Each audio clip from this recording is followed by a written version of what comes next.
Laptop ni boleh gunakan rangkaian Wi-Fi 6E di angkasa lepas. Oh, tu dia dahsyat. Assalamualaikum warahmatullahi wabarakatuh dan salam sejahtera. Apa khabar semua? Dalam episod kali ini saya nak tunjukkan kepada anda satu laptop dari Asus. Jadi memandangkan negara kita dia baru melancarkan satelit MISAT 3D pada 23 Jun 2022, maka episod kali ini dia bertemakan angkasa lepas untuk nak meraihkan kejayaan kita tu. Jadi, apa yang saya pegang sekarang ni, ini adalah satu laptop Asus model ZenBook 14X OLED Space Edition. Ya, Space Edition. Edisi angkasa lepas. Memang terbaik lah. Saya nak ucapkan jutaan terima kasih kepada pihak Asus kerana sudi menghantar laptop ni kepada saya. Untuk pengetahuan umum, Asus dia ada mengeluarkan laptop ZenBook 14X OLED sebelum ni juga. Dan kemudian mereka mengeluarkan laptop ni. Laptop ni kan, walaupun dia nampak macam hampir sama macam ZenBook 14X OLED tu kan, tapi anda jangan salah faham tau. Mungkin dia punya bentuk nampak sama, tapi sebenarnya yang Space Edition ni dia ada lebih banyak kelebihan dia. Masa saya duduk dapat laptop ni kan, benda pertama yang saya rasa paling sempoi tahu apa dia? Dia punya bungkusan ni. Ni, saya tunjuk dekat anda, dia punya kotak ni. Sebab apa saya kata macam tu? Sebab dalam bungkusan dalam kotak ni, dia ada macam-macam benda. Lepas tu design pada kotak dan design pada laptop ni semua kan, dia ada maksud dia yang tersendiri. Okay, sebelum tu, kita cakap dulu pasal design laptop ni. Apa yang anda nampak sekarang ni kan, dia kata ini adalah Space Exclusive Design. Tu dia Space Exclusive Design. Lepas tu warna laptop ni, warna dia titanium grey. Tapi Asus panggil warna ni sebagai Zero G Titanium. Color ni dia panggil nama dia Zero G Titanium. Nama pun memang dahsyat betul.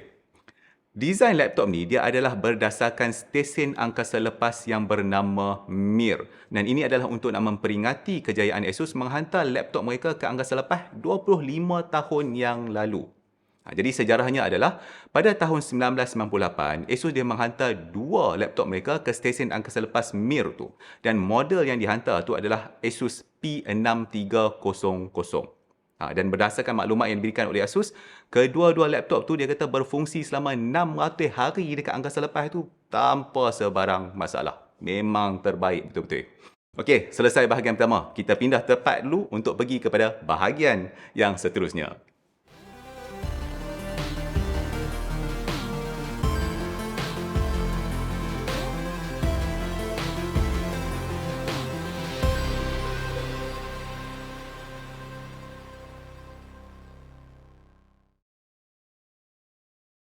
Sebelum kita pergi kepada spesifikasi laptop ni, mari saya kongsi dulu dengan anda beberapa ciri-ciri menarik yang ada pada dia. Antara yang paling menarik perhatian adalah satu skrin kecil ni yang ada dekat belakang laptop ni. Jadi skrin kecil ni dia punya saiz tu hanya 3,5 inci sahaja dan skrin ni dipanggil sebagai ZenVision Smart Display. Jadi ini adalah satu monochrome OLED display. Dia lebih kurang macam yang ada dekat Asus ROG Phone tu. Lepas tu kan, kalau anda macam anda tengok kata tiba-tiba ada satu skrin kat belakang laptop ni sehari makan bateri semua kan, anda tak payah risau. Sebab satu, benda ni dia kecil je, 3,5 inci. Lepas tu warna dia pun hanya hitam putih sebab tu monokrom kan. Dan dia juga adalah skrin OLED. Jadi dia tak akan makan bateri sangat. Jadi anda tak payah risau. Sekarang saya akan tunjukkan dekat anda bagaimana anda boleh customize skrin kecil dekat belakang laptop ni. Jadi anda kena gunakan aplikasi My Asus ni. Aplikasi ni dia memang ada dalam laptop ni lah. Okey, jadi dekat belah kiri ni dia ada menu kat sini, kita nak pilih customization. Bila anda pilih customization, anda akan nampak page ni lah. Lepas tu dekat atas tu dia ada dua tab, general dengan exclusives. Kita tekan dekat bahagian exclusives tu. Jadi inilah tempat mana anda boleh set apa yang ditunjuk kat atas skrin kecil tu. Jadi sekarang ni saya tengok yang dia duk tunjuk kat atas skrin tu adalah yang team satu, yang astronaut duk terpusing-terpusing tu kan. Okey, katakanlah saya nak tukar team lain. Okey, saya nampak kat sini 1 2 3 4. Ni ada team nombor 4 ni, pilih yang ni. Ini adalah Mir Space Station. Saya select team tu, lepas tu saya tekan apply effect. Lepas tu dia tulis kat sini applying. Tunggu dulu Zat. Tunggu sekejap. Sekarang patutnya dah keluar animation yang baru. Jadi dia ada beberapa lah animation dekat sini. Lepas tu kalau anda nak customize animation pun boleh. Tapi kalau anda nak tulis teks kan, maka kita pergi ke bahagian text mode ni. Jadi anda boleh display teks dekat atas skrin tu. Jadi dia ada 6 template dekat sini. Contohnya saya tak nak orang kacau saya pilih kat sini do not disturb. Tekan kat situ. Lepas tu tekan apply effect. Tunggu Zat. Keluarlah do not disturb kat belakang tu. Senang. Jadi bila orang tengok laptop saya, orang tahu jangan kacau budak ni. Macam tu lah cerita dia kan. Lepas tu anda pula boleh customize text yang keluar dekat situ. Contohnya saya nak tulis ni, pendakwah teknologi kan. Okay, saya boleh pilih lah font apa saya nak pakai. Lepas tu nak letak kiri kanan ke apa ke nak align kan. Okay, saya save to template ni. Tu saya tulis lah nama dia sebagai PT. Saya tekan done kat sini. Pergi balik pada text template. Nampak dekat bawah tu dia dah keluar PT itu. Saya apply effect. Okay, tunggu Zat, applying. Sekarang keluarlah pendakwah teknologi. Lepas tu kalau saya nak tunjukkan personal info ke apa ke benda-benda lain pun ada juga. Macam ni saya dah buat satu daripada content library ni yang saya buat sendiri. Adi Hidayat, pendakwah teknologi kan. Lepas tu saya nak displaykan benda tu kat atas skrin kecil tu, saya tekanlah apply effect. Sekarang tunggu Zat, maka keluarlah maklumat tadi tu. Jadi itulah dia secara umumnya bagaimana anda boleh customize apa yang ditunjukkan dekat atas skrin kecil dekat belakang laptop ni. Satu kelebihan laptop ni adalah ia dihasilkan untuk berupaya berfungsi dalam keadaan yang agak ekstrim kerana ia memenuhi satu piawaian US yang mana nama dia adalah US Space Station System Command Standard. Saya ingat lagi yang SMCS 016A. Siapa kan? Maksudnya laptop ni boleh digunakan untuk space travel. Actual space travel. Dengan kata lainnya, kalau anda nak pergi angkasa lepas, anda boleh bawa laptop ni, tak ada masalah apa-apa. Jadi laptop ni dikatakan boleh menahan getaran yang sangat tinggi. Lepas tu dia boleh beroperasi pada suhu setinggi 61 Celsius dan serendah negatif 24 Celsius. Jadi kalau anda nak pakai benda ni dalam peti sejuk, patutnya tak ada masalah. Jadi kod lepas ni mungkin saya boleh test lah, pergi goncang laptop ni, pakai bawah tengah matahari ke apa ke, tengok kan dia rosak ataupun tak kan. Jadi kalau betul lah laptop ni dia tahan lasak, maka dia memang sesuai untuk orang yang sentiasa kerja dekat luar. Tadi kita banyak tengok bahagian luar ataupun bahagian belakang ni kan. Sekarang mari saya tunjuk dekat anda dia punya bahagian dalam ni pula. Mari saya buka ni. Okey. Kita cakap pasal dia punya skrin ni dulu sebab skrin dia ni memang sempoi. Ini adalah satu skrin bersaiz 14 inci dan dia punya aspect ratio ni adalah 16x10. Resolution skrin ni dia boleh pergi sampai 2880 sekali dengan 1800 dan dia punya refresh rate pula boleh pergi sehingga 90Hz. Dia ada dua lah, yang dia boleh pergi 60Hz ataupun 90Hz. Dan dia punya screen response time adalah 0.2 milisecond. Memang laju. Lepas tu screen to body ratio ni pula adalah 92%. Maksudnya dia punya frame ni nipis je. Lepas tu dia punya keterangan ataupun brightness skrin ni adalah 550 nits. Dan skrin ni juga dia menyokong 100% DCI P3 color gamut dan dia adalah Pantone validated. Okey, kalau anda tak tahu saya cakap apa tu kan, mari saya cerita dekat anda pasal DCI P3 tu. Jadi DCI tu adalah Digital Cinema Initiative, DCI. Manakala P3 itu pula adalah Protocol 3. Jadi DCI P3 ni dia adalah satu set warna yang dihasilkan oleh Digital Cinema Initiative yang DCI tadi tu dan juga Society of Motion Picture and Television Engineer, SMPTE. Saya hafal lagi. Untuk nak standardizekan warna yang digunakan dalam filem. Tu dia. Jadi biasanya bila anda beli monitor ke TV ke ataupun dalam kes ni laptop, mereka biasanya akan bagi tahu dekat anda berapa peratus DCI P3 color space yang display mereka tu sokong. Jadi dengan kata lainnya, lagi tinggi peratusan DCI P3 itu maka lebih tepatlah warna yang dihasilkan oleh monitor tu. Jadi yang ni 100% DCI P3. Lepas tu tadi bila saya kata display ni adalah Pantone validated, maka itu bermaksud warna yang kita nampak pada skrin laptop ni adalah warna PMS ataupun Pantone Matching System yang tepat. Jadi kalau nak penerangan yang lagi mudah warna yang anda nampak dekat skrin ni ataupun mana-mana display yang Pantone validated patutnya sama saja color dia tu walaupun berbeza device, berbeza brand dan sebagainya. Kita belajar sikit pasal warna. Nanti insya-Allah saya akan buat satu episod asing untuk nak terangkan dekat anda piawaian warna untuk display semua ni lah. Okey, berbalik kepada laptop ni. Jadi laptop ni dia menggunakan skrin Organic Light Emitting Diode, OLED. Dan sudah semestinya anda tahu kan, kelebihan OLED ni dia punya warna hitam tu dia memang betul-betul hitam. Lepas tu keseluruhan warna dia tu memang vibrant lah, pendek kata gambar dia memang lawa. Tapi bila kita bercakap pasal OLED ni, antara isu yang biasanya orang risau adalah berkaitan dengan image retention ataupun image burn-in. Maksudnya, kalau kita tinggal satu gambar dekat atas skrin tu terlalu lama, dia takut nanti image tu dia burn in kat atas skrin tu, dia lekat kat atas skrin tu. Jadi untuk nak elakkan perkara ni, ASUS dia ada buat beberapa benda lah. Contohnya, anda boleh buat beberapa settings dekat dalam aplikasi My Asus tu. Contohnya dia ada settings untuk pixel refresh, pixel shift dan beberapa settings lain. Jadi sepatutnya tak akan ada isu lah ataupun masalah berkaitan dengan image burn in pada skrin OLED dekat laptop ni. Dan selain daripada itu juga, skrin ni adalah touchscreen. Saya tak tunjuk dekat anda tadi. Anda boleh tekan kat sini. Okey, jadi itulah dia cerita pasal skrin dulu. Sekarang, jom kita sembang pasal spesifikasi laptop ni pula. Untuk jualan di Malaysia ni, anda ada dua model pilihan. Model pertama tu dia menggunakan prosesor generasi ke-12 ataupun 12th Gen Intel Core i7 12700H. Manakala model yang kedua pula dia menggunakan Intel Core i5 12500H. Lepas tu RAM pula ada sebanyak 16GB on board IPDDR5.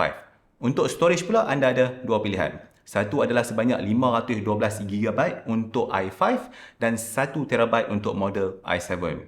Dua-dua pakai M.2 NVMe dengan teknologi PCIe 4.0. Jadi laju lah kan. Untuk bateri laptop ni pula dia ada 63 watt hours lah. Tahan lama, jangan risau.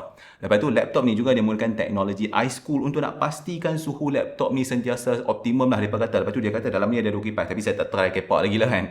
Okey, cuma bila kita nak bercakap bab graphics, laptop ni hanya menggunakan Intel Iris Xe. Jadi anda tak dapatlah RTX 3050 ke apa ke, tak ada. Tapi memandangkan laptop ni dia ada port Thunderbolt 4 tu, maka anda boleh sambungkan eGPU kalau nak bagi grafik dia lagi sempoi.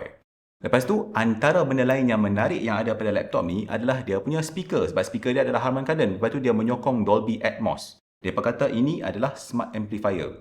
Lepas tu kalau kita tengok kat spesifikasi dia, dia kata speaker laptop ni memberikan immersive audio experience. Ni, saya bagi anda dengar bunyi speaker dia. Try pakai headphone.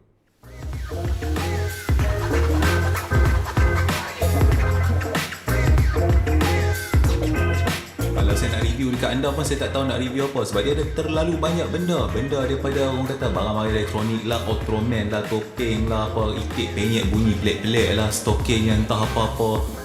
Pendek kata banyak benda merepek lah. Dia sopa macam seolah kita campur mesti DIY dengan dua Eco, dengan kedai merepek, dengan kedai entah apa-apa, dengan Donkey, semua duduk dalam satu kedai, satu tingkat. Yang mana kita tengok dia punya patung ni nampak macam Doraemon version itik.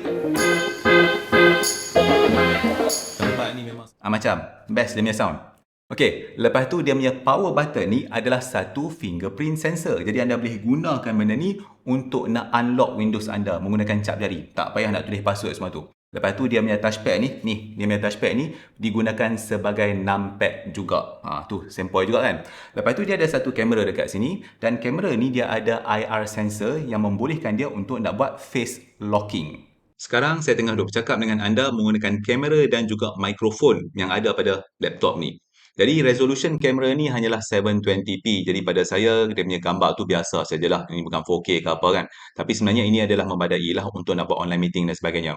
Jadi macam mana gambar dengan suara saya? Okey ke tidak? Kalau bercakap pasal kamera ni pula kan, laptop ni dia ada satu feature yang berguna tau, di mana anda boleh tekan satu button dekat atas keyboard ni untuk nak tutupkan dia punya kamera tu, untuk tujuan privacy. Jadi dia akan keluarkan satu macam lapisan depan kamera tu. Jadi benda tu dipanggil sebagai electric webcam shield. Lepas ni anda tak payahlah nak tampai stiker ke apa ke depan kamera tu untuk privacy. Dia dah ada benda tu, senang. Okey, lepas tu design laptop ni pun dia agak menarik tau. Dia ada satu benda yang diperkenalkan oleh Asus sebagai Ergo Lift. Jadi kan, bila anda buka skrin laptop ni, dia akan angkat sikit bawah ni. Tujuan dia adalah untuk nak membantu memberikan airflow yang lagi baik. Memang menarik lah design tu. Elok lah untuk bagi sejuk. Sekarang, mari kita cakap pasal dia punya keyboard, touchpad semua ni kan. Okey, untuk keyboard dia ni saya dah tekan, duk pakai banyak-banyak, memang sedap, tak ada masalah apa. Saya duk guna laptop ni untuk nak edit dokumen. Banyak dah saya duk guna sebelum saya buat video ni kan, duk edit, duk buat kerja semua kan. Jadi dia punya keyboard dan dia punya touchpad semua ni memang selesa lah untuk dipakai. Jadi memang sesuai kalau nak buat kerja. Lepas tu, berat laptop ni pula adalah 1.4 kilo. Ingat je. Lepas tu dia punya ketebalan, ni kalau saya tutup macam ni, dia punya tebal ni hanya 15.9 mm. Nipih dan ringan. Tu dia. Okey, lepas tu mari kita bercakap daripada segi port pula lah. Saya mulakan dengan sebelah kanan ni dulu. Jadi sebelah kanan ni dia ada satu port HDMI 2.0. Yang HDMI betul yang ni full port, dia lebih cucuk tu HDMI kabel. Itu memang sempoi walaupun laptop ni nipih kan. Lepas tu dia ada dua Thunderbolt 4 USB-C. Tu sebelah kanan. Yang belah kiri ni pula, dia ada satu port USB 3.2 Gen 2. Lepas tu dia ada satu audio combo jack dan dia ada satu port untuk micro SD card reader. Dan sebelah kiri ni juga dia adalah lampu-lampu indikator semua benda tu. Dan spesifikasi terakhir yang ada pada laptop ni yang paling saya suka adalah dia ni dilengkapi dengan teknologi Wi-Fi 6E. Wi-Fi dia ni menggunakan dual band 2x2 MIMO antena. Dah lama dah lah saya nak cerita pasal Wi-Fi 6E ni kan. Jadi sekarang ni saya boleh tunjuk dekat anda. Untuk nak tunjukkan dekat anda keupayaan Wi-Fi 6E pada laptop ni, saya gunakan Wi-Fi router yang diberikan juga oleh pihak Asus, iaitu ROG Rapture GT AXE 11000. Saya tak review lagi router ni. InsyaAllah lepas ni saya akan review. Jadi saya gunakan aplikasi Open Speed Test, di mana server Open Speed Test tu saya install dalam komputer mini ITX yang kat belah kanan tu. Komputer ITX tu bersambung dengan Wi-Fi router tu melalui satu Ethernet kabel pada port 2.5 gigabit per second. ITX tu pun support 2.5 gigabit per second, samalah juga dengan Wi-Fi router tu. Jadi maksudnya maximum throughput kepada komputer ITX tu adalah 2.5 gigabit per second. Jadi apabila saya buat open speed test ni, sepatutnya tidak ada sebarang isu untuk nak pergi lebih daripada 1 gigabit kepada mini ITX tu. Jadi sekarang saya tunjukkan dekat anda hasil testing menggunakan open speed test bagi download dan upload menggunakan Wi-Fi 6E. Jadi apabila saya kata Wi-Fi 6E ni, komputer ni dia bersambung dengan Wi-Fi router tu melalui frekuensi 6000 MHz ataupun 6 GHz. Seperti apa yang anda boleh lihat, kelajuan download dan upload melalui Wi-Fi 6E ni melebihi 1 gigabit per second. Dah dekat 1.5 gigabit per second dah. Dan untuk pengetahuan anda, saya tak buat sebarang optimization ataupun settings, tuning dan sebagainya pada Wi-Fi router tu. Saya cuma buka Wi-Fi router tu dan sambungkan laptop tu saja sebab untuk nak buat satu testing yang mudah. Jadi untuk nak buat perbandingan, saya sambungkan laptop ni kepada komputer mini ITX tu menggunakan network kabel. Jadi saya gunakan satu Asus punya USB C2500 iaitu USB kepada Ethernet port converter. Dan itu adalah 2.5 gigabit per second. Jadi anda boleh tengok dekat sini apabila laptop ni bersambung kepada mini ITX tu melalui rangkaian 2.5 gigabit per second, maka download dan upload boleh dapat dekat dengan 2.5 gigabit per second. Ini hanyalah satu ujian mudah untuk nak cuba keupayaan Wi-Fi 6E. InsyaAllah lepas ini saya akan hasilkan satu episod asing untuk nak tunjukkan dekat anda teknologi Wi-Fi 6E ni. Jadi itulah dia cerita tentang Asus ZenBook 14X Space Edition ni. Sebagai seorang individu yang banyak menggunakan komputer untuk nak buat kerja, saya memang sukalah laptop ni. Satu, sebab dia ringan, senang nak bawa merata. Lepas tu bateri dia tahan lama. Bateri tahan lama tu penting. Lepas tu skrin dia cantik, spek pun okey. Pendek katanya sesuai lah untuk nak buat kerja. Tak kisahlah nak buat kerja kat rumah ke kat pejabat ke, ataupun kalau anda kena buat kerja kat luar, anda boleh bawa dia pergi sekali, tak ada masalah apa. Ni saya kongsi dengan anda sikit lah. Sebelum saya buat video ni kan, saya dah gunakan laptop ni dekat berminggu-minggu jugalah. Saya duk pakai laptop ni untuk buat macam-macam benda. Buat kerja kat rumah, buat kerja kat office, edit dokumen, buat presentation. Malah saya duk guna laptop ni untuk nak buat live dekat YouTube bersama-sama dengan anda. Dah berapa kali dah duk pakai. Tak ada masalah apa. Cuma laptop ni dia mungkin tak begitu sesuai untuk gamer lah sebab dia punya spesifikasi onboard grafik tu. Tapi kalau anda pergi cucuk dekat dia eGPU, insyaAllah okey. Alright, daripada segi harga pula. Untuk model yang anda tengok yang ada dengan saya sekarang ni, model ni adalah model Intel Core i7 yang 12700H tu. Lepas tu dia punya storage space ni adalah 1TB. Jadi harga untuk model ni adalah RM6,499. Manakala untuk versi yang i5 12500H tu pula, yang itu ada storage 512GB kan. Yang itu pula harga dia adalah sebanyak RM5,599. Jadi anda bolehlah beli laptop ni dekat online store rasmi Asus, sama ada dekat Shopee ke dekat Lazada ke, ada dua-dua. Anda akan dapat 2 tahun waranti.